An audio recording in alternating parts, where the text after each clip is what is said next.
कहानी एक ऐसे घर से जहां शादी का माहौल है, लेकिन टेंशन और शांति इतनी कि शादी का घर किसी जंग के मैदान जैसा दिख रहा था। अरे जैसा मर्जी डेकोरेशन कर दो, पैसों की चिंता मत करो। इतना पैसा जब लड़के वालों को दे दिया तो फूल वालों को देने में मुझे क्या दिक्कत है? अरे धीरे बोलो ना, साफ लग रहा है कि फ्रस्ट्रेटेड हो। अरे तुम तो चुप ही रहो। एक बेटी संभाल नहीं पाई। सारा दिन मैं काम पर जाता था, सोचता था घर पर बच्चों को अच्छे से संस्कार मिल रहे होंगे, लेकिन नहीं, मैडम को तो अपनी किटी और फैशन से फुर्सत मिले तब ना। माँ चुपचाप वहां से चली जाती है। समझ में नहीं आता कि आखिर शर्मा खानदान में हो क्या रहा है। कल तक चिड़िया सी फुदकने वाली शीना की शादी यूं अचानक एक मोटे काले लड़के से क्यों हो रही है?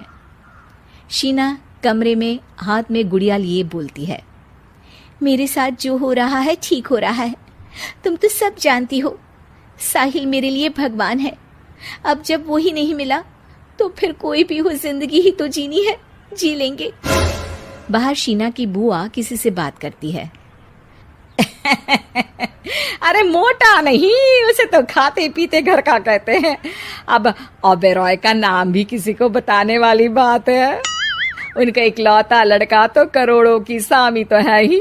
अरे हमारी शीना बिटिया तो रानी बनेगी, रानी। इन सब के बीच कहीं कोने पर शीना हाथ में मेहंदी सजाए बैठी थी और आंखों में आंसू सजाए।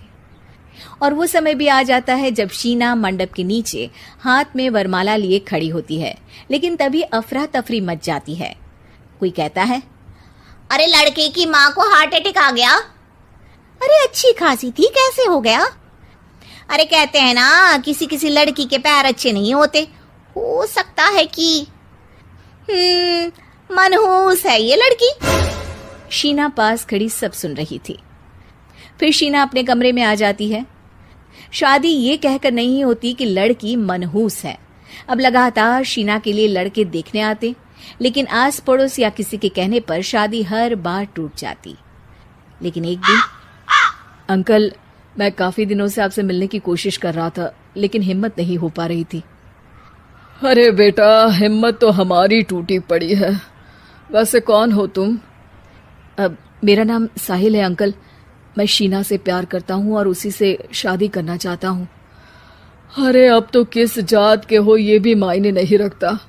बेटा, मेरी बेटी मनहूस है, ये सब कहते हैं कि इसीलिए उसकी शादी नहीं हो पा रही।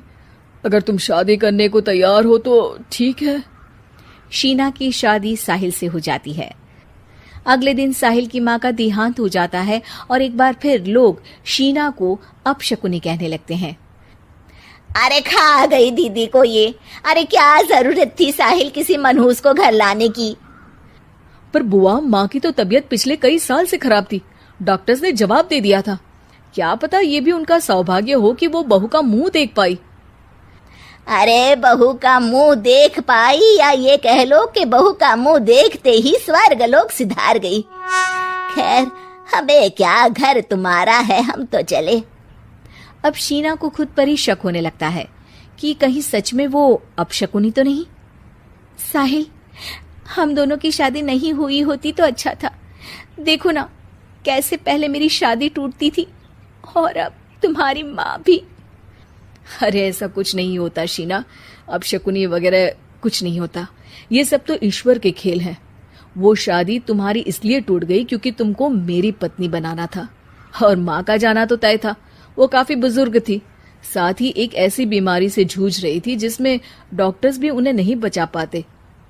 शीना साहिल की बात सुनकर तसल्ली कर लेती है और वहां से चली जाती है। अगले दिन, शीना, अरे ओ शीना। क्या हुआ? उफ, कहीं फिर मेरी वजह से कोई नुकसान?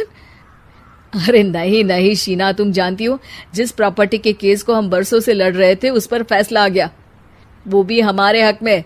अब हम करोड़पति हो गए शीना। शीना शांत रहती है। अरे क्या हुआ?